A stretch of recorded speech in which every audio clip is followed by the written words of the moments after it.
मेरे हाल बताती है कहानी मेरी, मेरे हाल बताती है कहानी मेरी। यार बेवफा निकली रानी मेरी।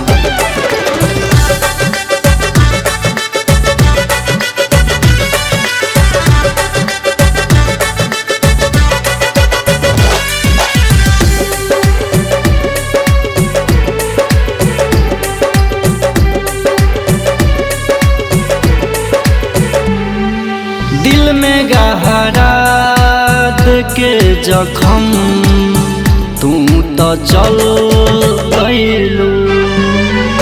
दिल में गहरा के जखम तू तो चल गइलू। आ ससुरा में जाके, ससुरा में जाके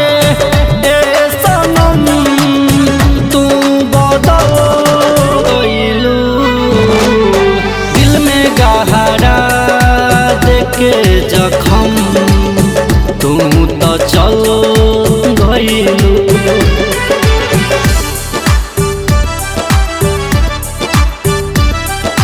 म्यूजिक बाय हरिओम शर्मा।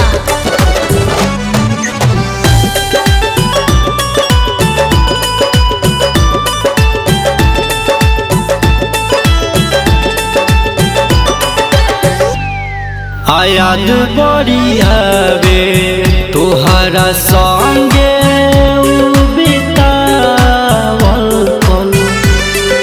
हम ना जननी की हमारा संगे होई इतना छल। अरे जाओ बाबा याद बड़ी हवे तोहरा संगे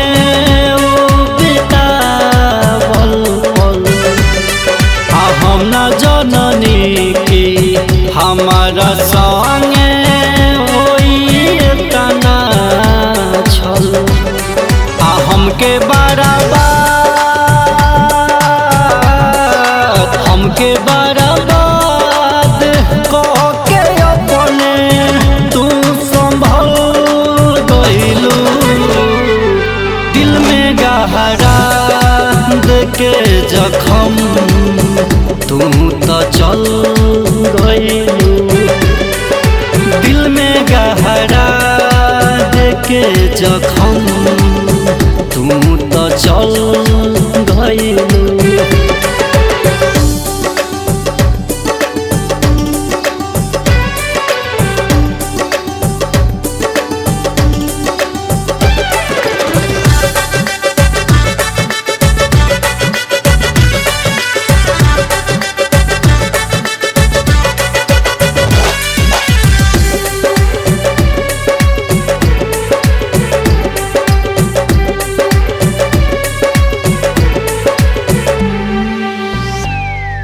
यारावा के बगिया में तू अगिया हो लगा गइलू। आशिक अमित के छोड़ी घोलुआ पल भाग गइलू। अरे का कमी रहे हो यारावा के बगिया में तू अगिया हो लगा गइलू। आशिक अमित के छोड़ी गोलुआ पल भाग गइलू। तड़पी दिनों रात, तड़पी दिनों रात हमारा प्यार के कतल कइलू।